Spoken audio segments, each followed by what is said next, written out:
Welcome, everybody, to episode 21 of Lean Whiskey. I'm Mark Graven. We're joined, as usual, by Jamie Flinchball. Good to see everybody. And as Mark knows, I'm now in yet another location, all within my house, but always trying to find the proper non-office location for a whiskey. I'm only half-hearted effort today. I'm in my office, but in a good drinking chair, perhaps. Yeah.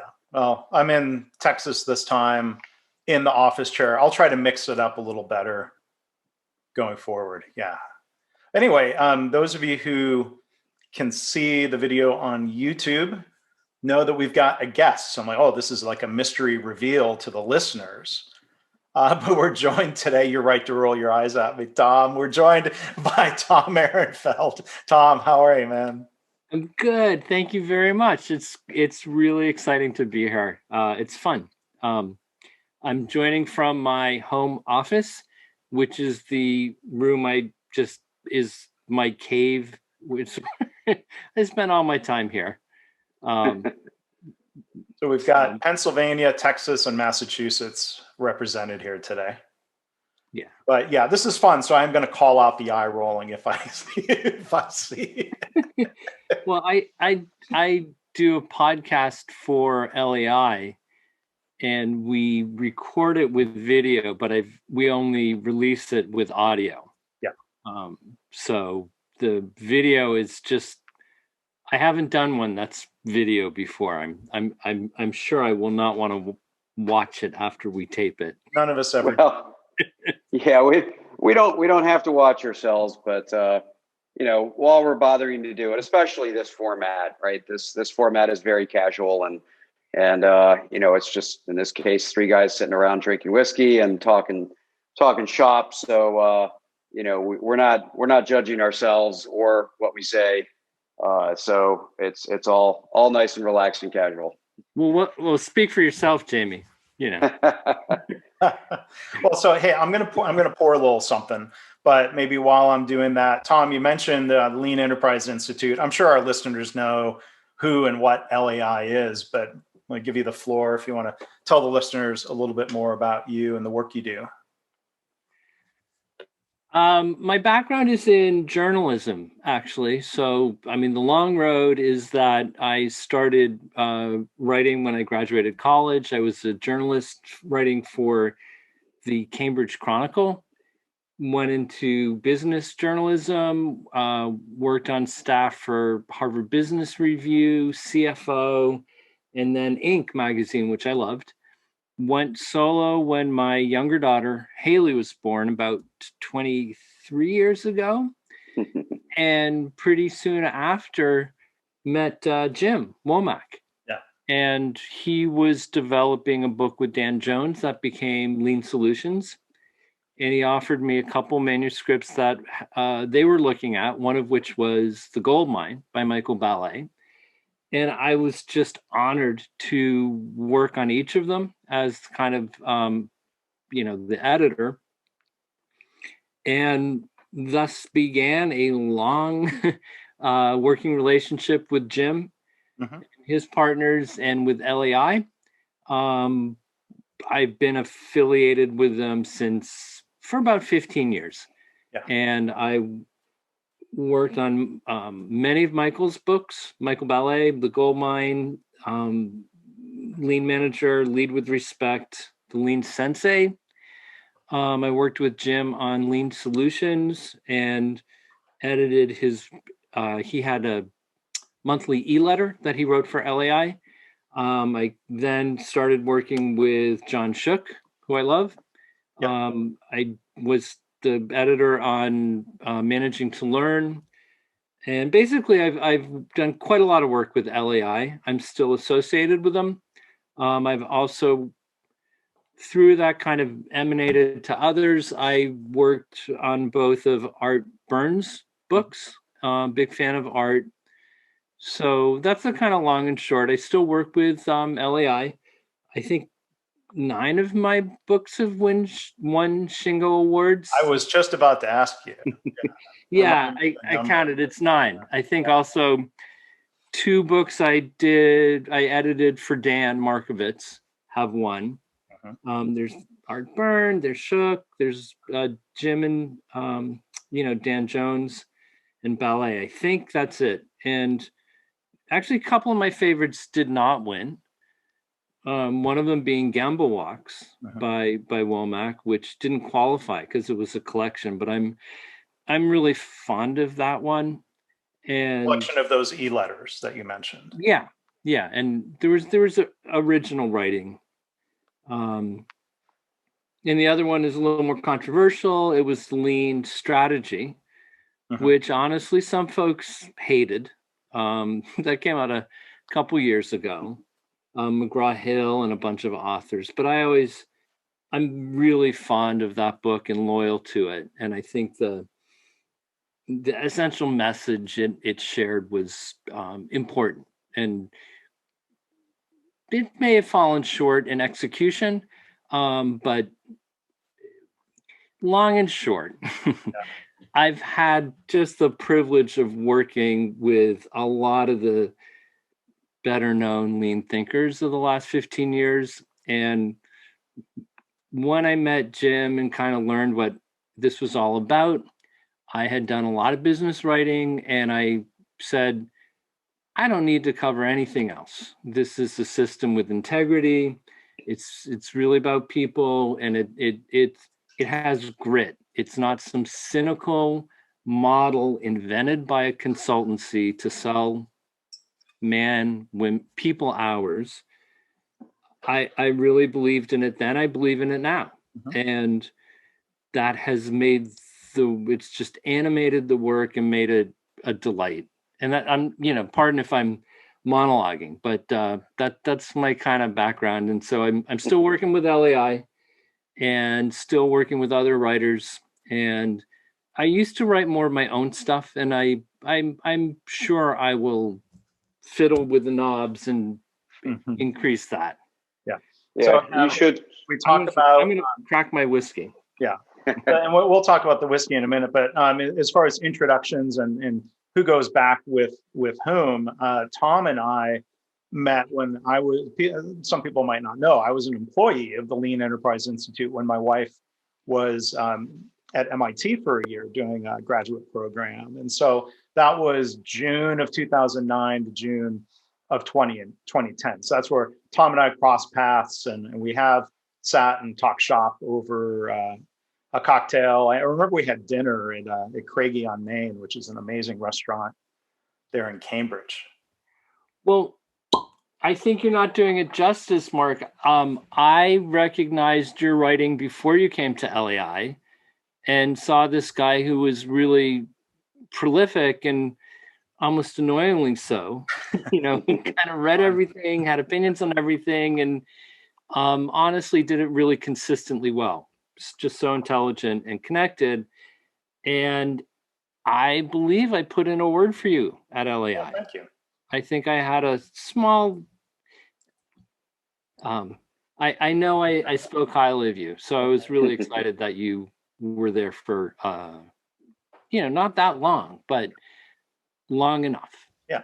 Well, I'm glad we crossed paths now. Jamie and Tom are in a way meeting, even though you have corresponded and know each other a little. Yeah, I really hope Tom's point about writing his own stuff. I hope he definitely picks the pen up for that.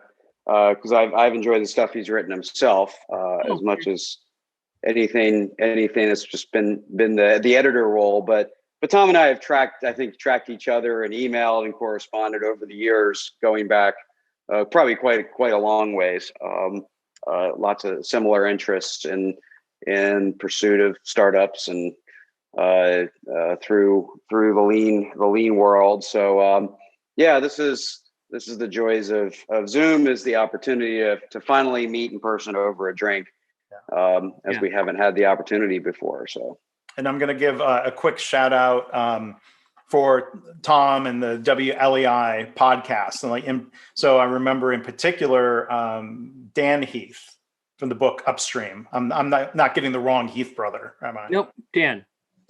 And I loved that book. I pre-ordered it and it came out, and I was like, oh, maybe I can do a podcast with him. And then I heard the episode Tom did, and I'm like, well, there's no reason to bother him with another podcast on just shared what you did with Dan. That was in particular one that I really enjoyed. You're very, very kind, sir. We'll see if that continues after a whiskey or two. So do I get to pour? You get to pour. So do you want to talk about whiskey and then go back to our other? Yeah, let's start off with whiskey. So we were talking about what to drink, and I think this might be maybe the second time we've done this where we all have the same brand. Okay. This is all Highland Park. I think so. Mine's the 12-year-old, as is Tom's. Mark, you've got a different Highland Park. If I'd known we were all doing, you guys were doing 12, I would have gotten 12. I got fussy and chose, this is sort of just a different release of theirs called Volknut. Okay. And somebody corrected me in a previous episode when I said a name incorrectly that had like Viking origin. That's part of the story of the Orkney Island where this whiskey is from. There's a lot of Viking roots there. Yes, there are. Well, and it's, the only other time, just since, to complete the circle, that we've done the same whiskey or same brand was David Meyer's Glens Creek. So we featured him pretty early on, just different varieties of that. But I've enjoyed this. I've had this bottle for a little while. Good. I know we're not going to spend a lot of time on tasting notes, but good honey flavor. Definitely there's some peat. I think it's got a pretty long finish, but I'm certainly, I had to make sure I didn't finish it before we had the episode. So I'm glad I got to pour. Yeah. Well, I cracked open a new bottle here, and it's definitely peaty. It's not Isla super heavy, aggressive peaty. It's well balanced. Yeah. No, I think it's well balanced. But it's got a long finish. At least again, the one I have was kind of a raisiny finish, but quite a long finish, which I enjoy. I enjoy whiskey tasting different going in than going down the back, and this definitely has enough complexity without getting all muddled. Yeah, and then the thing that's a little different about this release is that it's also sherry cask finished, and I'm partial to sherry finished Scotch and sherry finished bourbon. And Tom, what do you think? Well, I think it tastes really great. It's kind of smooth, and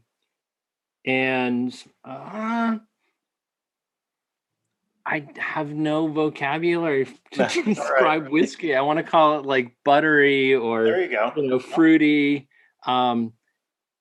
What you taste and what you smell is what you taste and what you smell. So yeah, and we don't get too picky about that because first of all my sinuses change my taste quite a bit, but it is fruitier than many. It's not a lot of earth. I mean, it's got the peat, but it's not a lot of earth, not a lot of leather.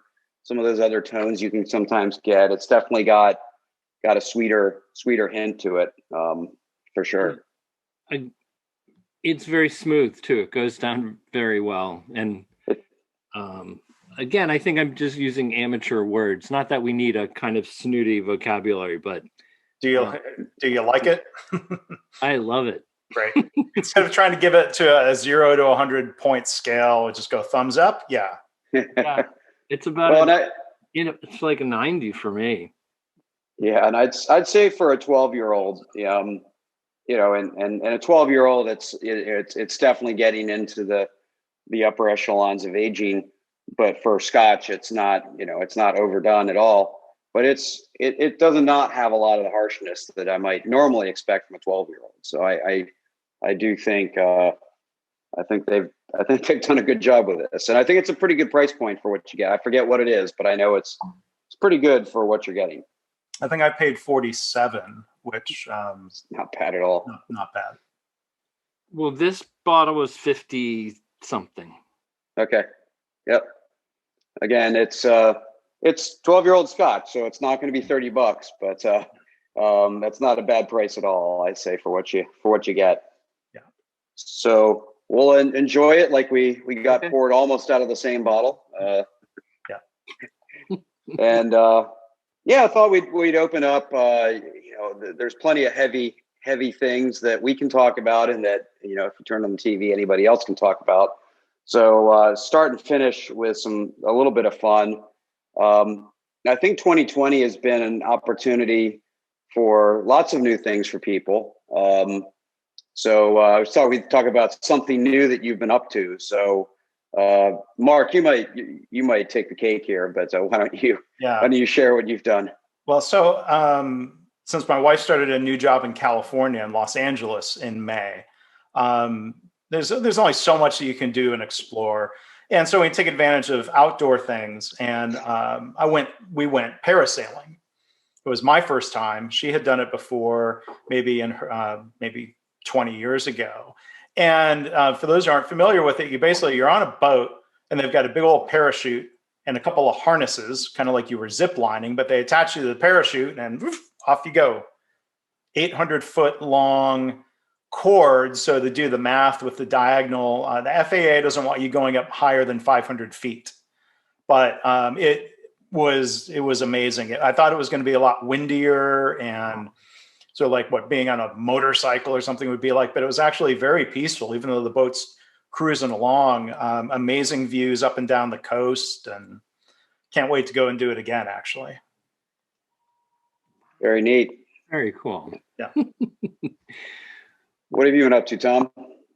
I guess I'm going to start by just confessing that we are very cautious, my wife and I, and we have 2 daughters, so I'm just not doing a whole hell of a lot. We Fair enough. are respecting the risks and dangers of the times we live in, and I just feel like I'm actually okay with that. Does not need to be a whole COVID thing, but I'm just not eager to take any unnecessary risks. So it's really been shut in time. We have a amazing French bulldog, Buster, and I have the privilege of seeing my younger daughter, Haley, who's in town going to mass art in the fashion program, and we've got it structured to see her. Mm-hmm. And I think, Mark, I never go without mentioning my older daughter, Lucy, who's finishing her 3rd year at Yale Medical Nursing School in the nurse practitioner program. And I'm insanely proud of her. Yeah. I mean, I just like it warms my heart. I did Zoom with her today. So my new experiences are pretty much the kind of boring what I've read and what I've watched. Sure. I did finish Robert Caro's The Power Broker, which as the old joke goes, I'm telling everybody. I mean, I just freaking loved that book. Yeah. It was amazing, and it's a 1,200-page book. And in terms of just other new stuff, my mom gave me Criterion Channel for my birthday, and I've binged on a lot of pretentious, obscure foreign films. This weekend, I watched the Olivier version of Richard III, which was really good. Wow. And I also watched all 6 Lone Wolf and Cub movies. It's a Japanese series that was based on a manga, and they were incredibly enjoyable. So cool. With the book, paper or Kindle? Oh my God, paper. I would never read a book that long on Kindle. Okay. It is hard to read long. I've done long on Kindle. Some of Cherneau's books, 1,000-page books, like Titan. That length of a book, yeah. Yeah. Big fat book, small writing. Yeah, so that's, Tom, I'm not too different. We don't go out a whole lot. We have, our kids are in and out with school and soccer and some activities, and that to me is enough. Right? We have plenty of play there, and there's not a whole lot I need in my life. In fact, I have a longer list of things I've stopped doing, not because I can't, because I've been like decluttering my life and just figuring out, focusing on what stripping stuff away that isn't important. But as far as new things go, probably the most boring answer of the group is yoga has been one of my new things, and I've never been a flexible person, and I'm still not. But I've done a lot of swimming this year, a lot of running. In fact, I did a 6-mile run along the Delaware River this morning. But I started doing some fairly serious yoga, and wow, I'm just impressed about how hard that really is for people that do it seriously.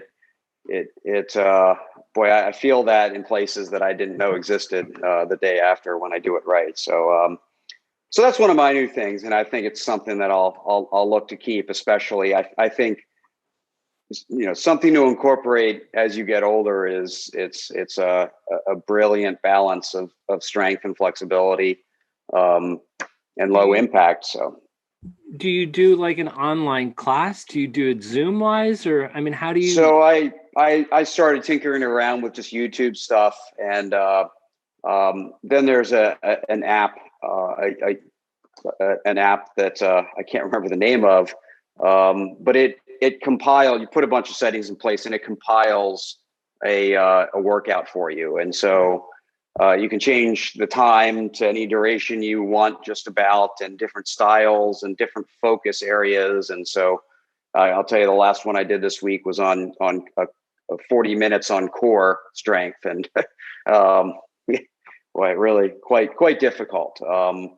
But it's an app that with a subscription. It's not a free app, but it's very well done. And again, highly customizable, so you can start to play around and experiment what works for you instead of just being subject to your instructor. And it costs a little bit less than Peloton. Oh man, I'd imagine everything does. So, what the hell is with that business model? It's I guess brilliant and timely, but I don't have one. I read a review in the Wall Street Journal of the new bike. And, you do the math and say between the financing the bike at 0% plus the app, it's about $100 a month. And some people do pay that for a monthly gym membership. And especially if 2 or more people in a household are sharing it. I guess it's pricey, but people could justify it, I guess. And I think the community aspect of it is right for some people. For me, community is great for things like lean, but community for personal health was never my thing. I kind of liked figuring out my own path. But for those that the community is a big part of it, I guess there's a lot of value there in that. So, but yeah, I the first time I heard the price, I almost fell over. So. But I also wanted to just throw in there, when you talk about stripping out things that weren't important to you, I'm glad you're still doing the podcast here, Jamie. That warms my heart, or that could be the whiskey, but either way. Well, it's, little things like fantasy soccer leagues and, things I would pay attention to on a regular basis, just no longer really mattered. And so, narrowed my focus and figured out what does matter. And that's, I think we're seeing that for a lot of people of either hankering to get back to what's important to them or finding what's important in what they have. Either way, it's all good. It's all good reflection. So,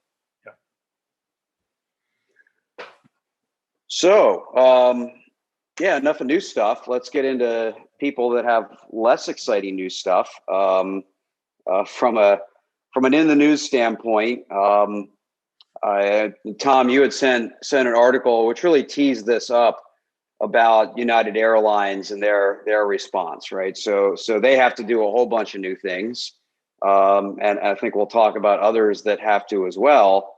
But there's several businesses that have not survived. There's others that are really just they had a tough 2020, but things are returning to some version of normal. And there's a whole lot of industries that are really not sure what they're headed back to. It's unclear for what market that they're in, whether or not things return to normal, ever get back to how strong they were, never get back to how strong they were. And airlines, even though part of the recent part of the news was that they're saying, well, we think it's going to take 2 years to get back. But as somebody that was a massive, I actually deliberately never calculated how much I spent a year on Delta, because I knew it was a huge number between international trips and almost weekly trips. I knew it would almost concern me if I ever calculated the number, but I don't intend to ever go back to that. And I know a lot of companies are thinking about less, and a lot of individuals are thinking about less travel as a permanent shift in their work. So this idea that 2 years to get back to normal feels aggressive, but the sheer magnitude, Delta had the last quarter $3 million in revenue, but a $5.4 billion loss. So $3 billion in revenue, $5.4 billion loss on the quarter, not the year. And the technical term for that would be bad. That would be fall in that category. Or they sound like some hot venture funded startup that can afford that kind of burn rate. But yeah, if it was all with the promise of, I don't know, clicks or something, maybe it would work. But there are businesses, and they're not the only ones, that are far from recovered and still don't know what their target is to recover to, that are hard to deal with, and they're trying to figure it out as fast as they can. But I mean, if I may,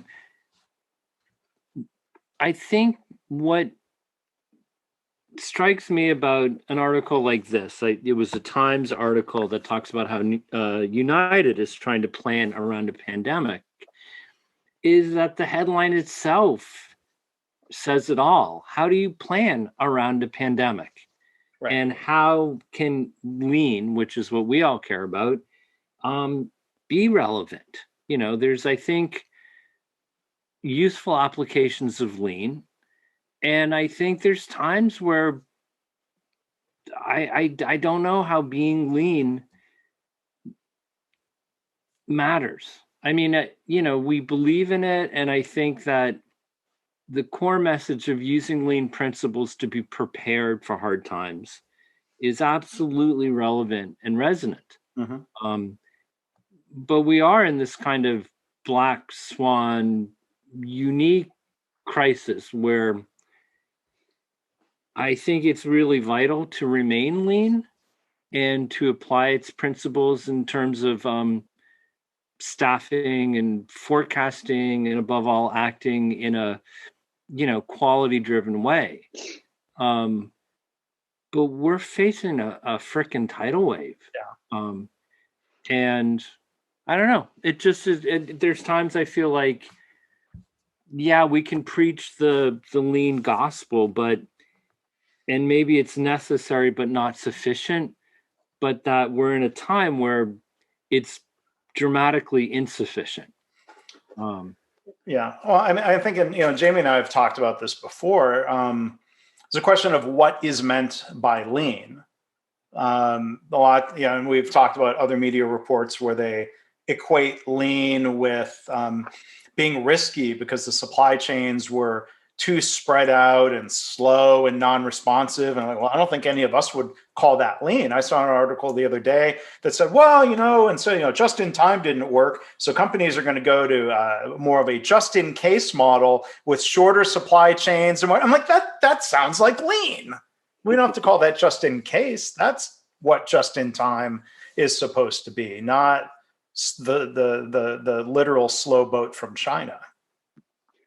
Well, and I think, Tom, your point around being necessary but not sufficient is a an important one, because lean is meant to make you more agile to deal with adverse or positive surprises, right? Either way, you're more flexible, you're better able to adapt more rapidly.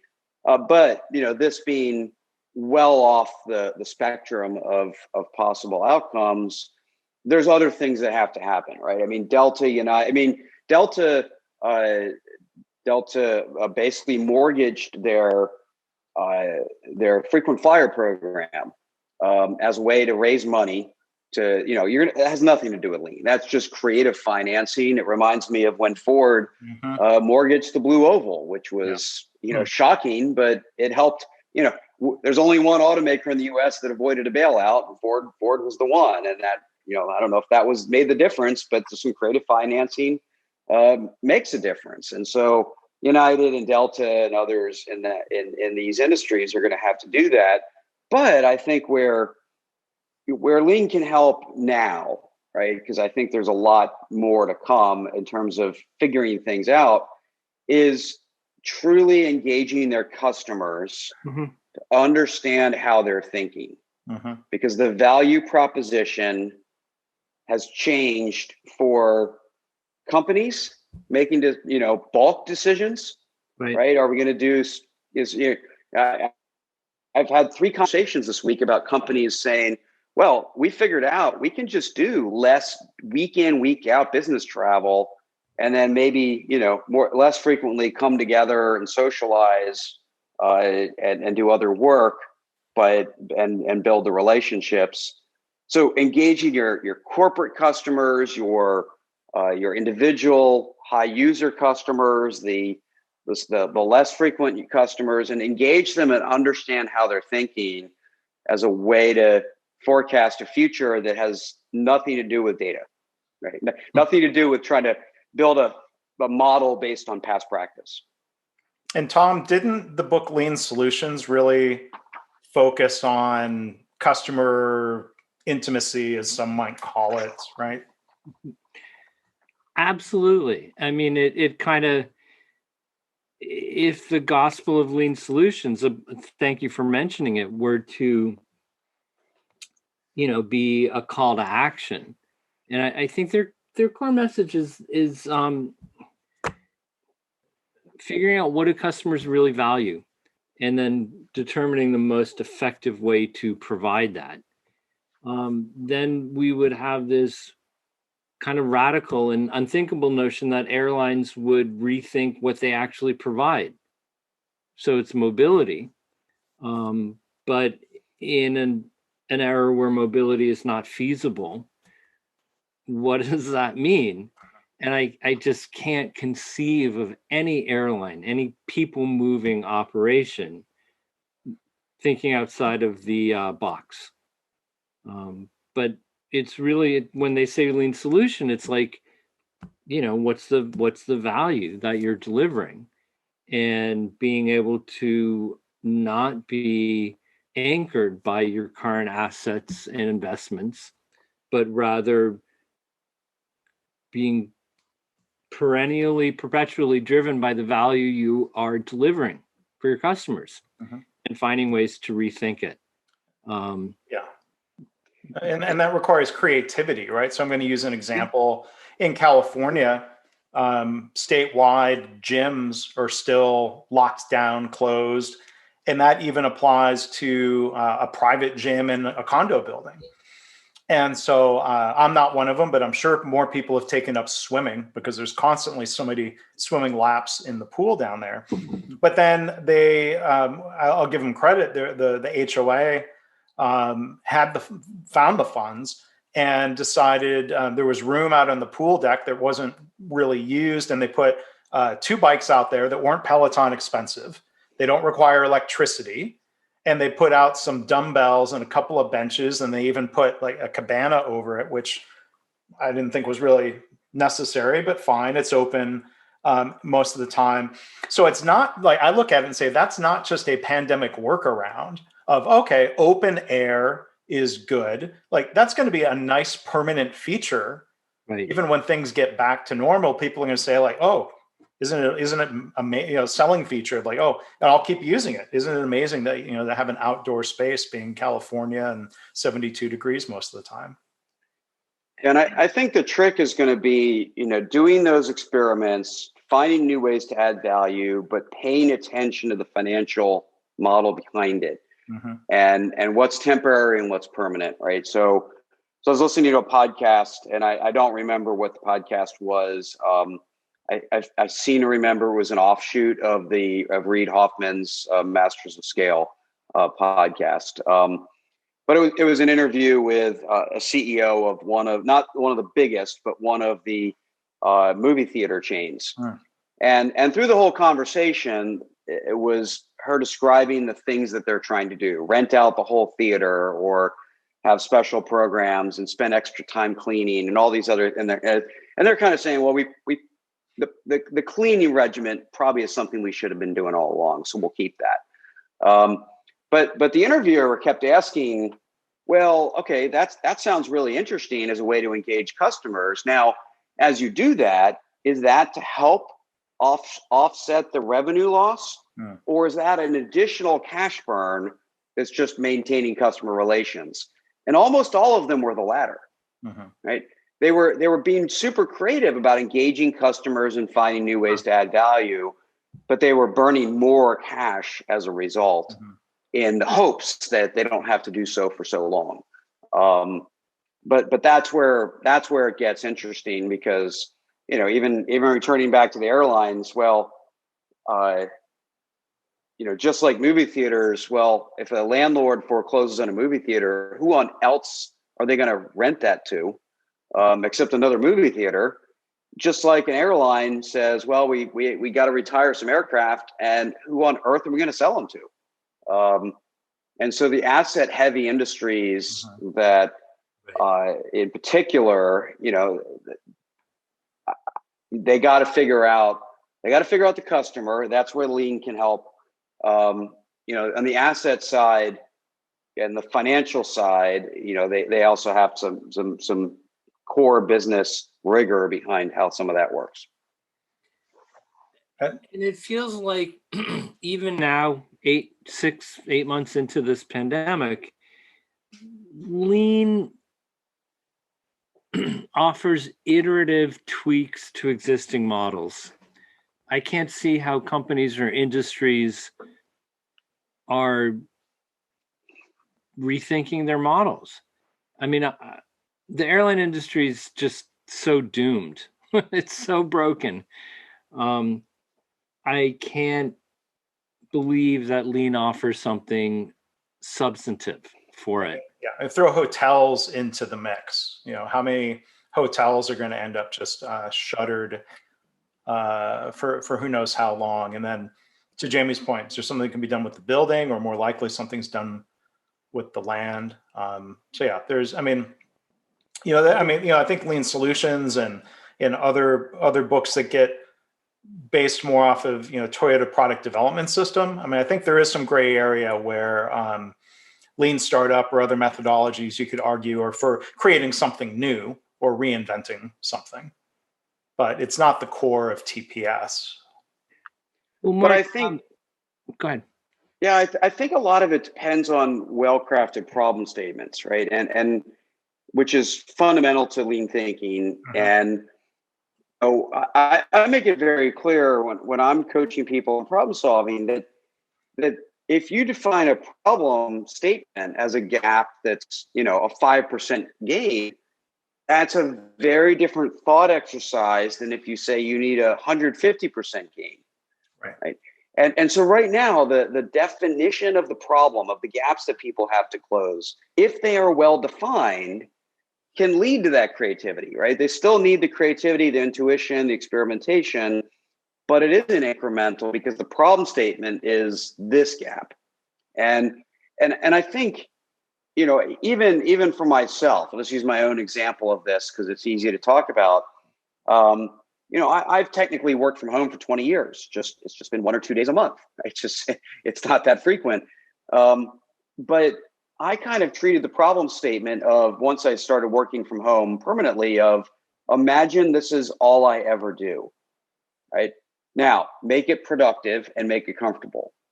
And so I was far more aggressive than most people I talk with, who are only just now, right? I've had, again, a couple conversations this week with people saying, well, my work from home, I've already been working from home for 6 months, but it was just extended till January or March.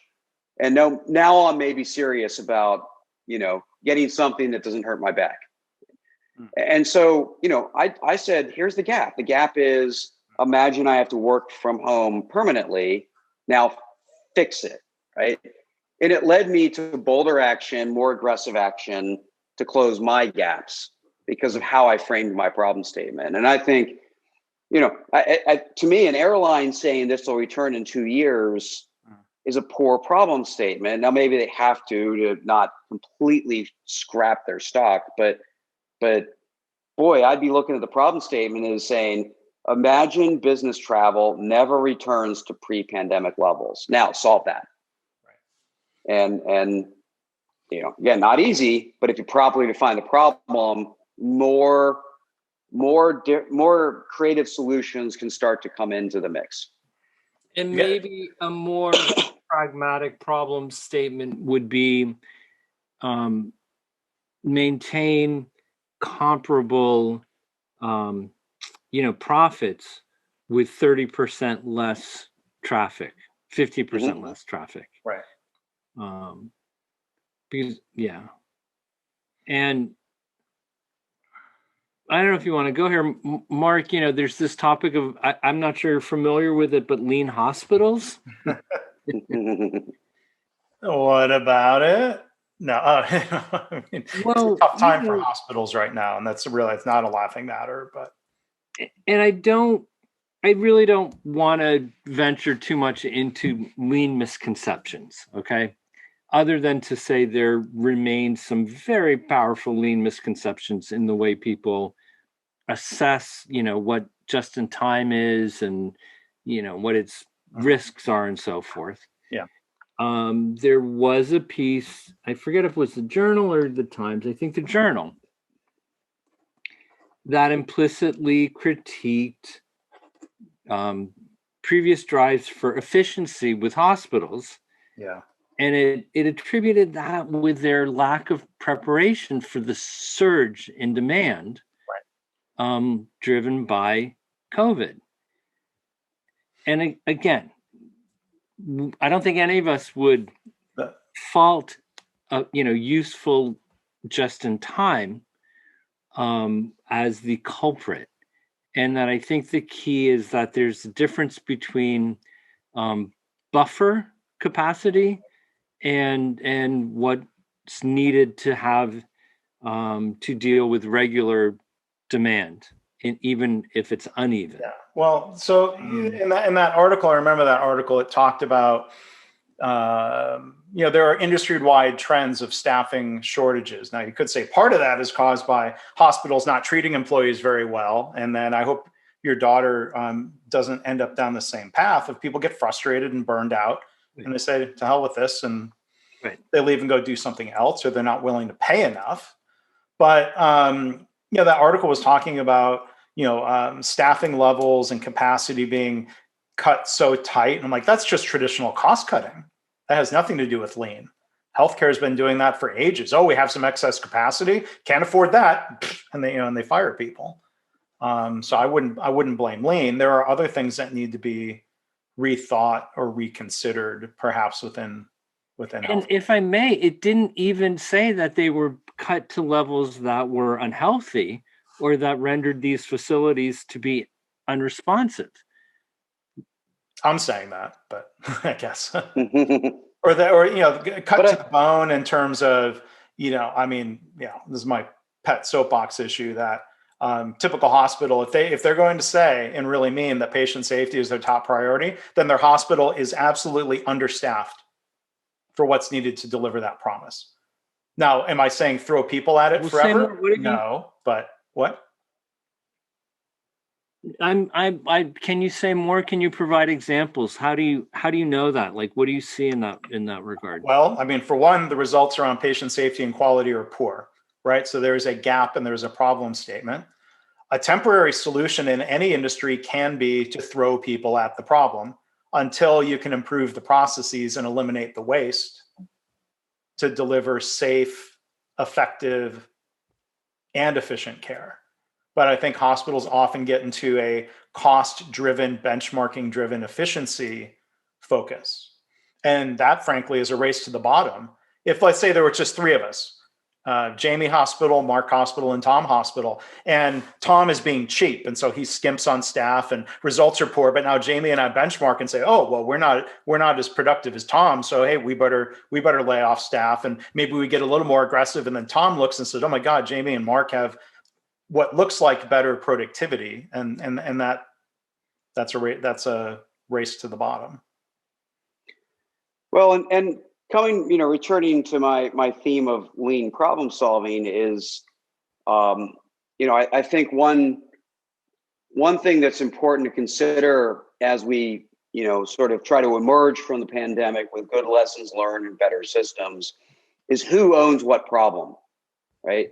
And so whether it's healthcare or it's aviation or these important parts of our ecosystem, our economy, and our way of life, is it a hospital-owned problem statement to not have enough pandemic-level resources, or it is a state or a federal problem statement to then solve? And the hospital, and I'm not advocating, I'm just kind of illustrating that who owns the problem statement is really important, right? So does a hospital own proper staffing for, certain levels of conditions, but these conditions, these extremes, that's owned by, say, the state or, the National Guard or something. But who owns the problem statement, I think, is important. And those articles that are poking at hospitals for all the potential flaws that we can find, and all the glory that they've delivered in respectable, honorable service. We never see articles about who should own that problem statement besides the hospital. Mm-hmm. And I'm not sure that's the right place to own that particular problem statement at this level, right? I also don't want to sound like some strident Canterburyan, but the fact is that hospitals that are motivated to maximize profit eventually make decisions along those lines. And streamlining staff is absolutely part of it. And also choosing what procedures to specialize in absolutely affects that. Whether you're going to kind of try to schedule more knee replacements and so forth. Please, Mark, go ahead.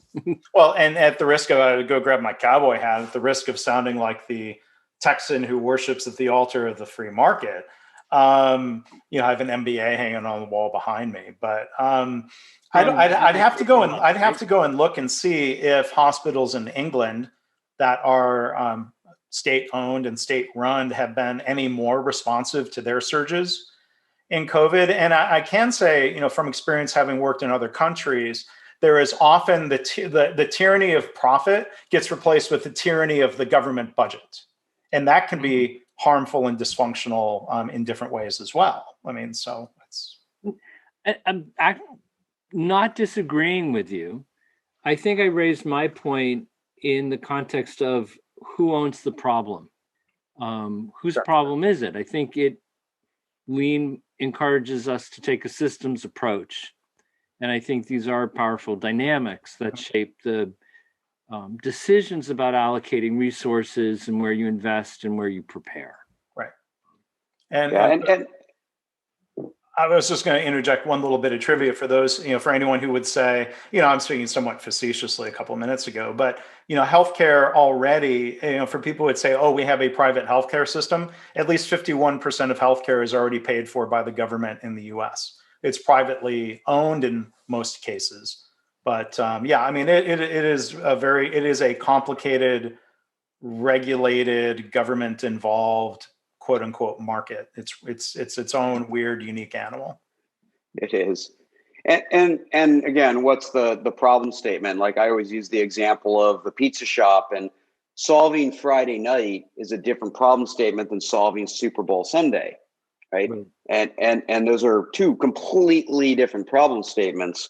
And most of our emergency response as a country is built on the idea that most disasters are localized.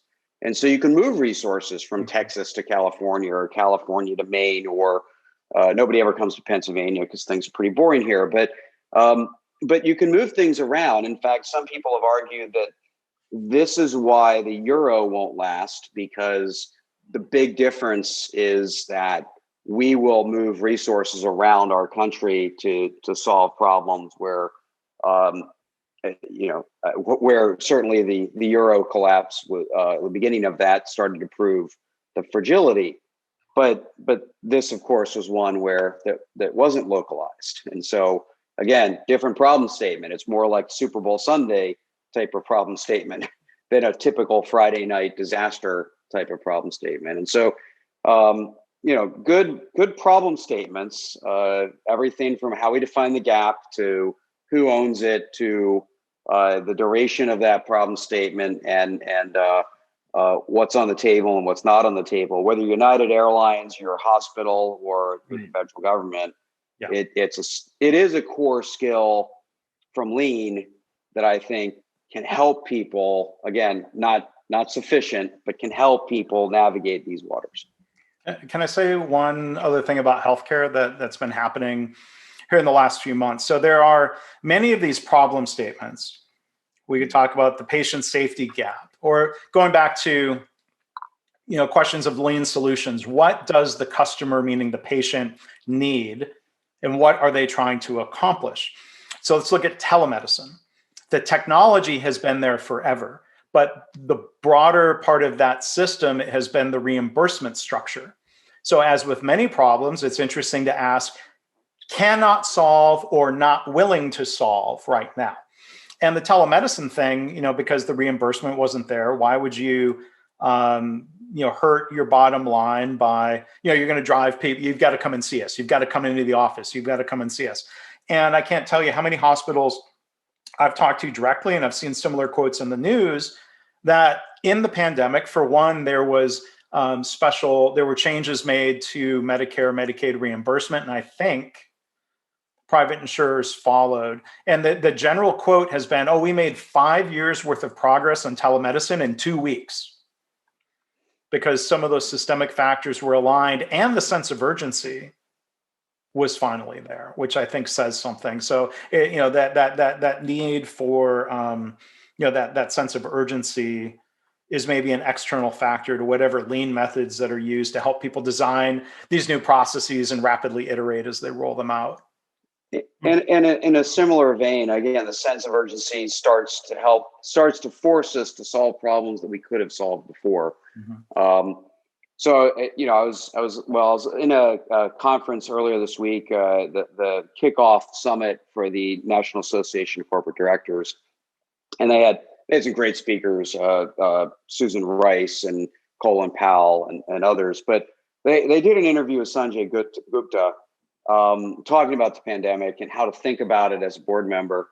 But one of the things that he came out with extreme optimism was that a belief that some of the systems that enable innovation in medicine have been permanently changed. Mm-hmm. This isn't just about rushing a vaccine through the system, that we've actually removed real barriers in the process, not just tried to rush it through, but removed real barriers mm-hmm. to the speed of innovation in at least medicine that he believes will largely be permanent, and that will reduce costs, that will improve the speed, that will increase companies' willingness to invest. Can you give an example? Not to put you on the spot, but that's really intriguing to me.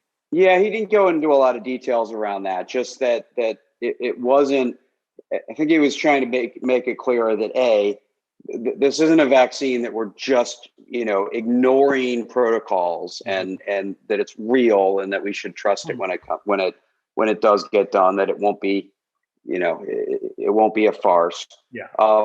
But that to do so quickly and so dramatically quickly, that's never been done before. It took removing barriers to the progress, and that's really all he elaborated. But the point was, we know. I mean, people can submit paperwork and wait 18 months, right, to hear back, and there's people's entire jobs based on trying to bird dog paperwork. And we know that's not adding value to the process. And so it's things like that he, his interpretation is that these could lead to, these appear like perhaps permanent changes to making it more efficient and faster for medical innovation. Yeah. I mean, there's a great lean point there. The broad general question of false efficiency of cutting corners versus removing the waste and delay to improve flow. And that's where I think a lot of times, people are using the word efficiency in articles. And it's really, it's about flow, and it's about problem solving. I talked last week with Lisa Nichols, who's retired from Toyota, Kentucky. And, she said something to the effect of like, well, it's really, TPS, it's all about problem solving. Look at Art Smalley's book, The 4 Types of Problems. And it's everything is framed as one form of problem or another. And then you orient yourself around the experiments and the steps. I'm paraphrasing a little bit, but she did say very directly that really the key thing is just all about problem solving.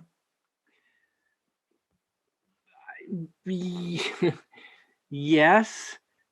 I think that it's useful during times like this to try to understand what lean can do and what it can't do. That there's just some waves that we can, ride or learn to ride, and some that are just going to swamp us. And the types of problems facing the airlines, for example, I got no idea how they're going to ride them out. And I'm hopeful that they'll not lose, not waste this opportunity that this problem presents to get better. But the numbers are just so freaking daunting. And I guess my question would be for you guys, what do you think are productive ways that lean can be, and lean thinking can be tapped at a time like this? Proportionate, productive ways that we can apply what we've learned from lean to some of these problems, both large and small. Well, I think besides problem solving, which we've talked about quite a bit, and you could call this just a subset of problem solving, but I think experimentation, you're in a point of inflection, and it's important not to treat everybody with a broad brush, because, what hospitals are going through is completely different than airlines, completely different than movie theaters, completely different from, my work. But so I think it's important everybody solves this in their own right. But, we've basically unglued everything, right? So everything that was glued down is now unglued, which is great time to start experimenting, right? And even just the work from home forced experiment that nobody was willing to do. I don't say nobody's willing to do, but most companies that faced it, if you asked an executive, they would say, yeah, I don't think that will work, right? I'm not willing to try it to see if it will, but I don't think it will work. So we're not going to do the experiment.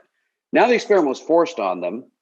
And in some cases, they found that it wasn't. I get frustrated with how many news articles use the first deep study that was done since the pandemic started was one in China, which isn't inherently bad, but it was of a call center, which is work that people don't do with each other, right? They just they answer the phone and talk to a customer, and it's not a good. It's a good study for what they do. It's not a good study for understanding work from home. But numerous companies that I've talked with have measured, have evaluated, and there's things they learned that haven't worked. There's things they learned that have worked. And the best ones are starting to do more experiments Right. with how they do the work, right? And so I think that's the key, is that everything's unsettled, everything's unglued. Experimentation, whether it's cultural friction, physical friction, or just your work has no longer working, whatever became unglued is unglued. It's a great time to start to experiment, right? Just like if you take all the furniture out of your house because you've got to fumigate it or something. I don't know, I'm making that up, but great time to figure out, well, while everything's up, let's figure out if everything should go back in the same place. Much more willing to do it then than you are while it's already in place. Yeah. I think Jamie said it really well. I won't spend any more time on it, but I was basically just going to say experiments. Form of problem solving that is, you can call it a plan, do, check, act, or plan, do, study, adjust, or whatever you call it. Small tests of change that allow you to move past what I know versus what we figure out together. Mm-hmm. And so what I'm hearing from both of you is that in that sense, lean represents a mindset of openness to experimentation and willingness to, I guess, blow shit up.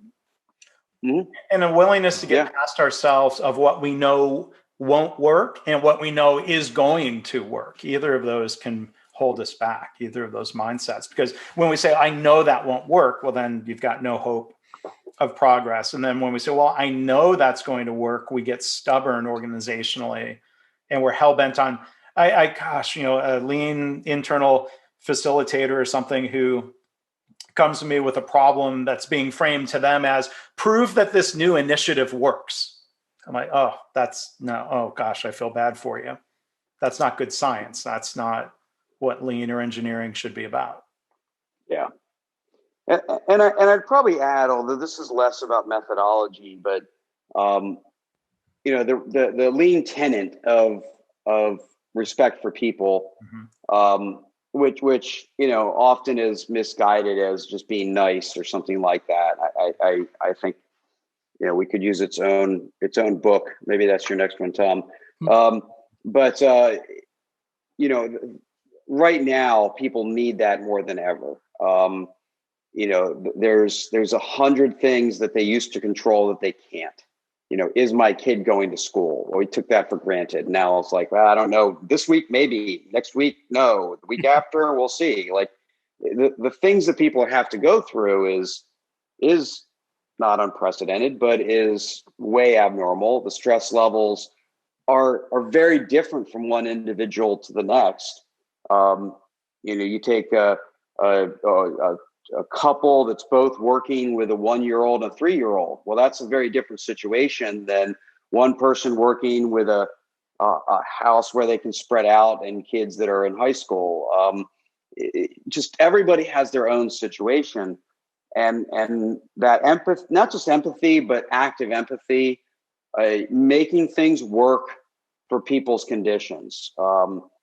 And then giving them things to trust in, because a lot of things they used to trust in are no longer trustable. And so now what can they trust in? Give them a couple things to hang on. And so that whole respect for people, giving people things that they, you can't tell them when they're coming back to work. You can't tell them the financial future. You can't tell them a bunch of things, but what can you do? Give them control over the things that you can give them control on. And I think that, that's not exclusive to lean, but it is a fundamental tenet of lean. And I think something we need to be practicing very actively. Again, not just inside, I respect people, but active pursuit of demonstration of that respect is what's needed. I'm going to agree with you. And at the same time, to kind of give away some of the secrets, I think there's a way that this is a kind of a really enduring challenge for lean, that sounds great, but we need examples. We need tangible proof that that's the way to do it. And it's been hard to kind of engineer and discover and share those stories, and kind of the proof that this is the way to do it. I agree with you, and I think there are places where that's happening, has happened, but it's a big gap. Yeah, and I think, and of course it's really hard to do controlled experiments around, right? So it's like, Sure. okay, you manager A, you demonstrate respect for people. Manager B, you don't, right? It's like, okay, Right. let's see who performs better. It's really difficult. I think I think the demonstration will be as the economy returns, and people have choices. Where do they want to work? Okay, I love your optimism in both of those. I'll just say that briefly. Fair. And not generally known as an inherent optimist, but yeah, I think, as there's opportunities for employment levels to return and people have choices, where do they want to work, and what companies are having no problem hanging on to their people because of how they treated them during this time. And I think you'll see it in maybe not easily measurable ways, but I think you'll see a few stories pop where the loyalty to a company or to a leader, either way is fine. I don't really believe in companies anyway. It's like loyalty really, when you have loyalty to a company, you really have a loyalty to a whole bunch of other people, maybe not one, right? Yeah. But it's still loyalty usually to the people, not to a brand or building. So, but that loyalty, I think, you'll see some differences in the next couple of years. I'm going to give a shout out again. I think we've mentioned before, but the handful of hospitals like UMass Memorial Medical Center and Baptist out of Memphis, Tennessee, who have committed to their people when you talk about engendering loyalty. And I'll give Lisa Nichols credit. She is a consultant and a coach to UMass and the leaders there. It's straight out of the Toyota playbook. You're in tough times. Don't try to balance the books in the short term by furloughing and laying off staff. Engage them in improvement, cross-train them, get them making PPE, and the loyalty and everything that comes with that helps make up for the quote unquote staff shortages problem. Can you say more with more detail about what you've observed or have heard from Lisa about how this is playing out at these places? I've interviewed, I can't say, I didn't talk about it at depth with Lisa. I know she's worked with them. I did do a podcast in the Habitual Excellence podcast series that I do for Value Capture, where their CEO, Dr. Eric Dixon, talks about this in great length of how this was not an easy thing to sell the board on. Because the default, if you see the headlines in healthcare, was furloughs and layoffs. And leaders and spokespeople will say, well, we had to do this. We were forced to do this. We had no choice. I'm like, no, it was a choice. Some other hospitals have made a different choice. And so anyway, it's a pet peeve of mine when leaders play the victim instead of saying, look, this was a tough decision and we made it. We didn't know what else to do. And I think it's interesting that there are examples out there of organizations that have figured out other things to do. Mark, I'm shocked you have pet peeves. Oh. Yeah, you can't say that with a straight face after a full glass. Comes out after, no, it doesn't even take the whiskey, but yeah. It does not take the whiskey. So we can call this podcast, Tom, we could do a podcast called Hot Buttons where you do nothing but hit my hot buttons for 30 minutes, and that might not be fun to listen to. No, it'd be really fun, but we don't. Yeah, we won't invent that podcast here. I know that won't work. Nope. See, I fell into that trap. We'll take our listener data and see how it goes. But I think it works the other way too. In that, employees are evaluating their boss, their company decisions, things like that. But this is also proven to be an opportunity for bosses to evaluate their employees, their team.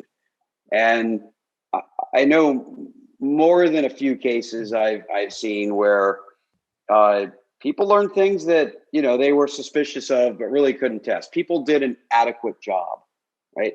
And this isn't about blaming the employee, but they kind of learned that as soon as everything hit the fan, that there's employees who stepped up and did great things, who engaged, who participated, and those who didn't. And of course, be very clear, we have to understand the differences, because some of them are based on, very personal things like, family members who died, or family members who are at risk, or they're at risk, and all sorts of other things. But there has been, it has been a test. It has separated some people in organizations of those who really will have stepped up with conviction and commitment and capability, and those who have withered, for lack of a better word. And again, when a manager has no choice but to make decisions, right? It's not about the financials. They're no longer in charge of the financials, right? They don't have that ability to just make a personal choice of respect. They have to make choices about their employees.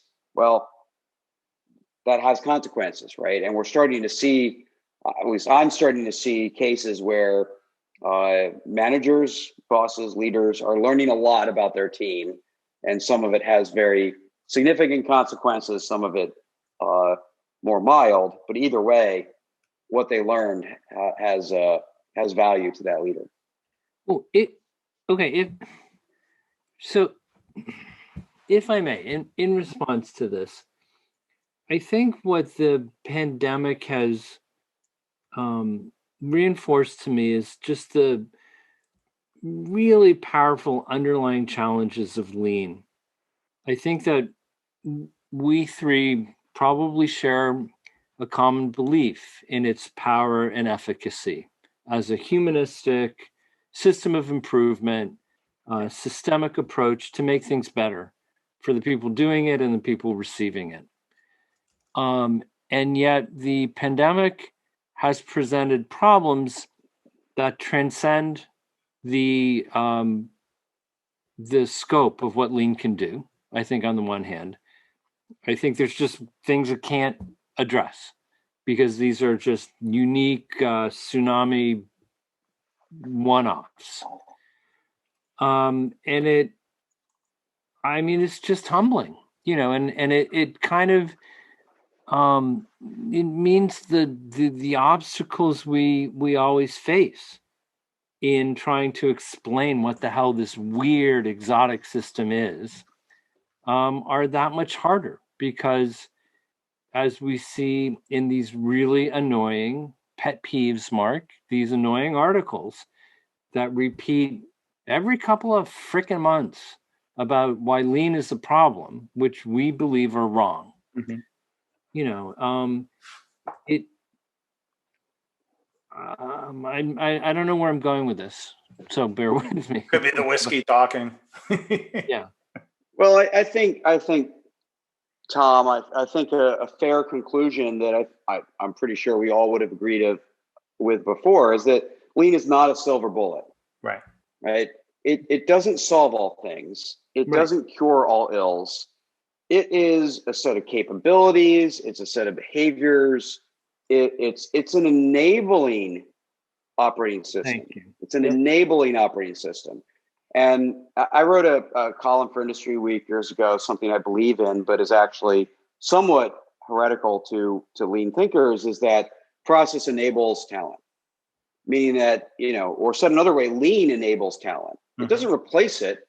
It builds it. It helps strengthen it. It gets the most out of the talent you have, but talent is still talent. Creativity is still creativity. Genius is still genius. Sure. And so, while lean, I think, can make any organization better, there's still other ingredients that make it good or great or other things. And so we shouldn't look at, I think looking at lean as a silver bullet is lazy.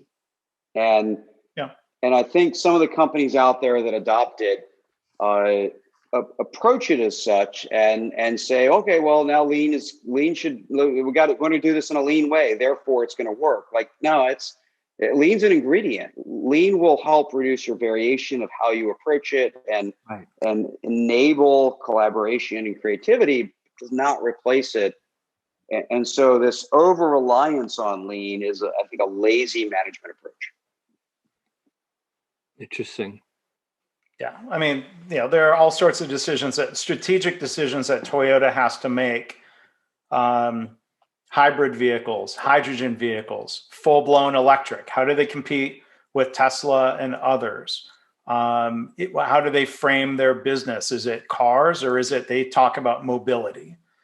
There are all sorts of things that we need to figure out. Building the Model T more efficiently and with fewer defects wouldn't win in the auto industry today. Yeah. Building the 2005 Corolla more efficiently with fewer defects wouldn't win in the auto industry today. Like, can I plug my iPhone into this car? No, but it's never going to break down. Well, I'll go buy something else. Thank you. Right. Yeah. Yeah. I think we see that in many cases, right? So that, lean is at best a vehicle to get you from point A to point B. But for starters, it doesn't tell you what point B is. Yeah. You need some vision to see that. You need to be able to see over a horizon to a point. Lean in its most pure, unmanipulated form helps you better on a pathway where you can see where you're headed. But if you go past the horizon to a point that you can't see, well, that requires vision and creativity that lean can't give you. It might help enable because you've studied cause and effect, and that study of cause and effect has helped you figure out what the triggers are to create that vision. But lean doesn't give you that vision, I believe, and so you still need some of those capabilities to drive you into the future. And I guess personally, better understanding what lean can't do as a result of thinking about its application in these recent months does improve incrementally my sense of what it can do, and kind of has fostered a personal sense for me of looking at it proportionally, understanding what it is. It is kind of humbling. Like I never thought lean was the great solution. I did gravitate towards it, but yeah, sorry. I mean, these are crazy times. These are crazy. Well, and I like to say that people solve problems, right? A3s don't solve problems. People solve problems, right? You can't you can't give an A3 template to the wrong person and they're going to go solve the next important problem. It still requires people and all the beauty and horror that comes with that. People solve problems, and lean is nothing. It's an enabler. It helps, but it's like saying, my running shoes ran 6 miles this morning. No, they didn't. They made it possible because my knees wouldn't survive without some decent shoes, but I still actually had to do it. And so I think we do ask too much of lean as this set of agnostic things that we can touch and feel and look at and write about, but still comes down to people in the end. So it's two quick examples that come to mind. I know, and I've worked with some people who came out of Kodak who did some amazing lean work at Kodak because they were trained by some Toyota people. Wasn't going to do a damn thing really in the big picture for Kodak. But and this isn't just a lean problem. Look at Motorola and Six Sigma. Where is Motorola? Is Motorola even? I mean, they're sort of. I mean, how much they've fallen in the last 20 years. Now, I'm not saying it's because of Six Sigma, but we could extend the argument to say Six Sigma was not enough to help Motorola. And I was having flashbacks here. I've got an order currently in for the iPhone 12 Pro. I never used to be that guy that always pre-ordered and updated, but I did that this time. My memory was correct. I Googled it. Motorola had a phone called the Rocker that was released in 2005. It was known as the iTunes phone. And I think it was, a collaboration with Apple. It says here it was the first phone to be integrated with Apple's iTunes music service. And then Motorola got completely killed in the smartphone market because they didn't adapt. Yep. Is that Six Sigma's fault? No, absolutely. Did lean kill Kodak? No, not at all. Not at all. There are bigger. And didn't save it either, right? Didn't save it either. Yeah. Well, yeah. Mark, go ahead. Sorry, Tom. No, I mean, I was just going to comment. I think the lean can be very exciting. It gives you these tools that if you apply them properly, boost your performance. But I just think there's an understanding gap that can be very frustrating for some of us I've studied it for 15 years now. And I think my understanding is pretty limited, frankly. And I'm not being falsely modest. So I don't know my point. It's that it is a discipline that you need to kind of learn, apply, and try to master. And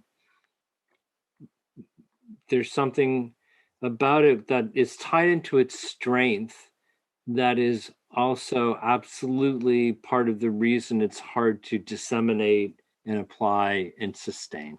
Yeah. Mm-hmm. They're, I think, part of the same thing. Yep. And I also think that at times like this, where the problems are more dire and pronounced and explicit than ever, that we try to apply it in ways that are misunderstood and often not pragmatic or realistic, which is not saying we should set it aside, but right. It's what I think we all see in the news. This all goes back to the original request, Mark and Jamie. You guys said pick an article to talk about. And God knows I couldn't. How do you pick an article? What's current today? Aside from the fact that the news is contaminated by coverage of politics, which is not actually news. And there's just no salient, relevant articles about lean in terms of what's happening today, in terms of meaningful problems and pragmatic countermeasures. I think that's a fair point, and while we do this podcast for fun, possibly we can shed a little light where it belongs on these questions through this dialogue.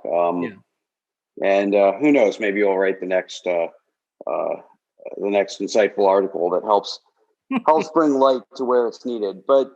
But this is the challenge, and I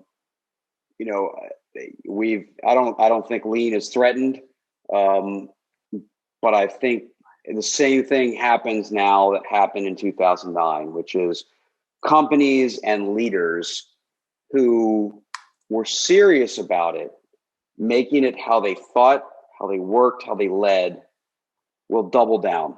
Yeah. And those who didn't, those who weren't, will give it up. And I think that's great, right? I think that's great. Is the people that were doing it for show people that were doing it because they thought they should, people who were doing it because it was easy to say yes, will stop, and they will stop doing it badly. And the people that were serious about it will say, how do we really use this to help drive us forward? And that will lead to more good examples that we can follow. Yeah. That's my hope. Yeah.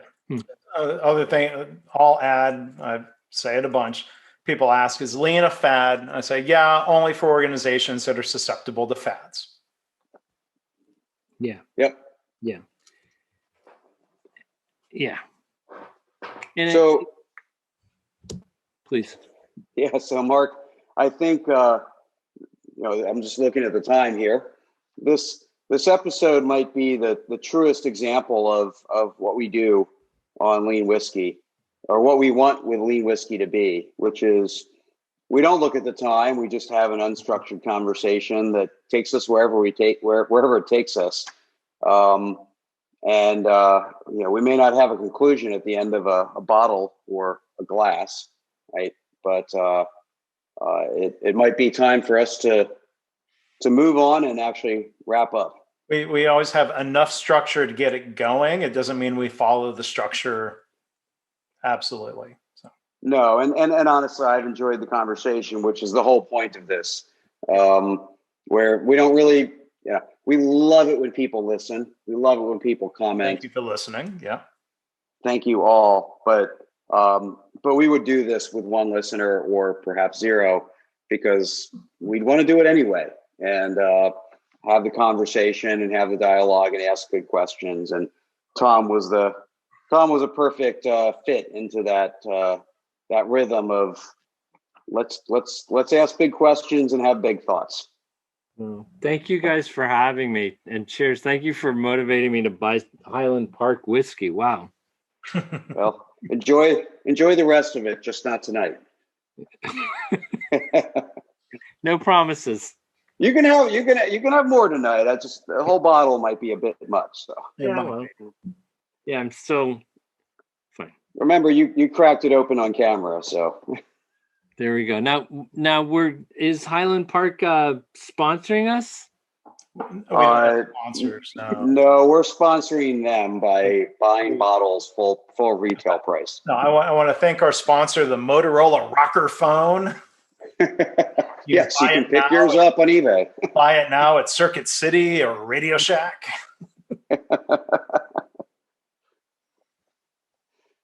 Or Sears. Are they still? Or Sears, yeah.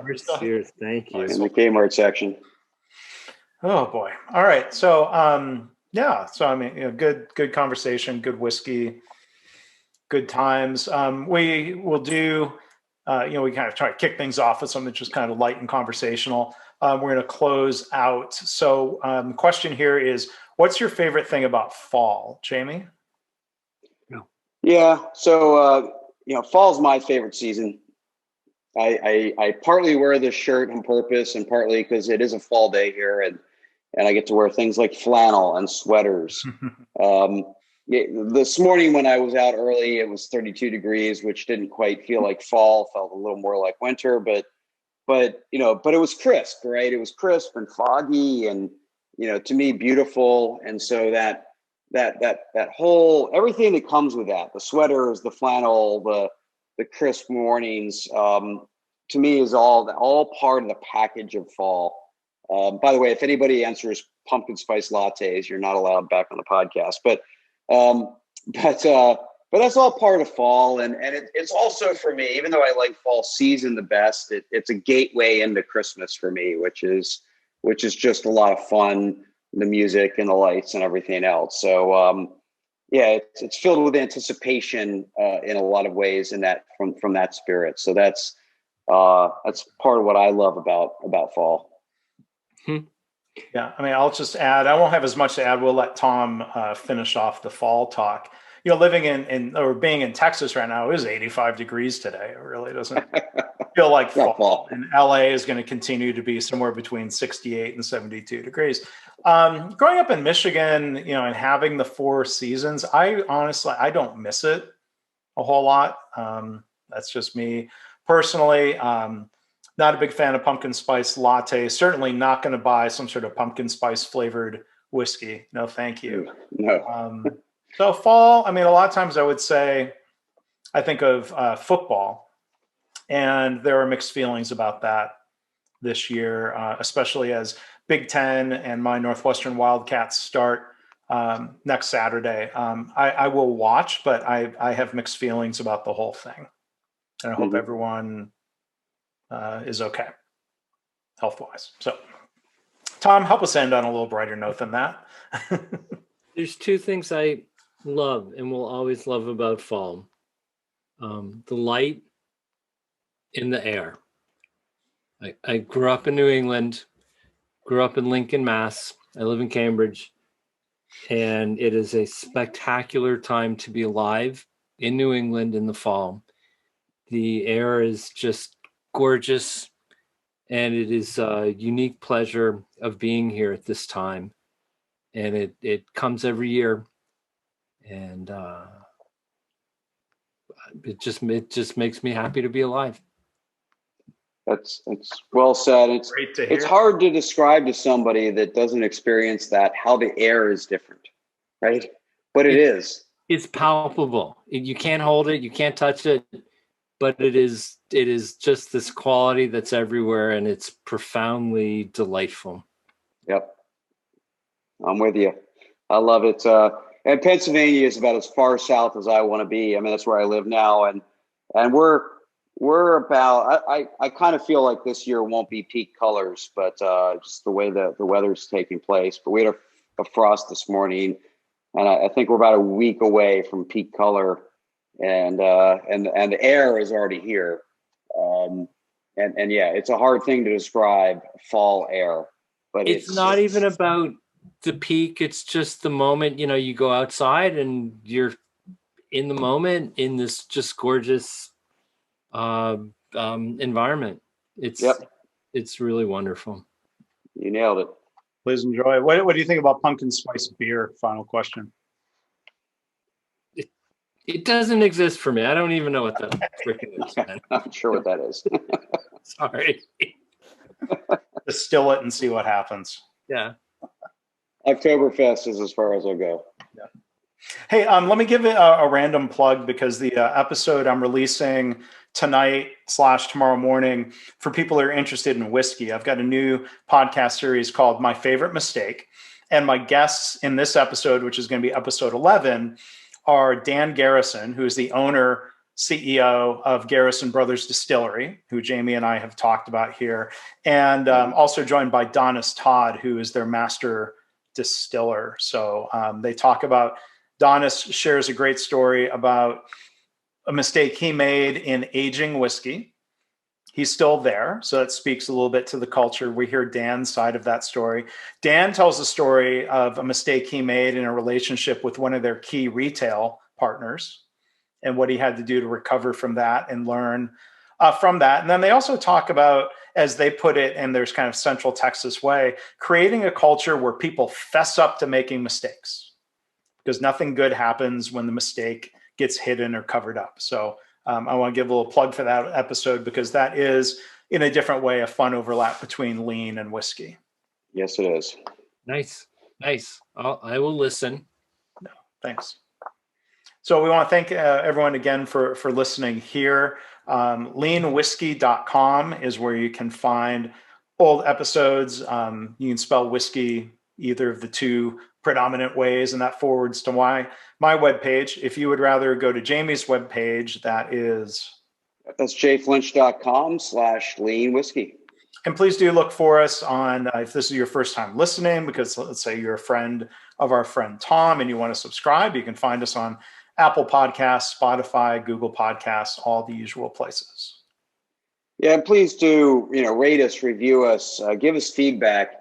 Not only do we take that seriously and try to make this better, even if it is unstructured, but it helps other people find it. And we do want to share the conversation more broadly. So please rate, review, subscribe, all those wonderful things. And Tom, it was wonderful having you here as our guest on the podcast. Thanks for joining us. Thanks for joining, Tom. Thank you. Thank you both very, very much. This has been a blast. Well, good. Thank you. Wonderful. Cheers. Cheers. Cheers.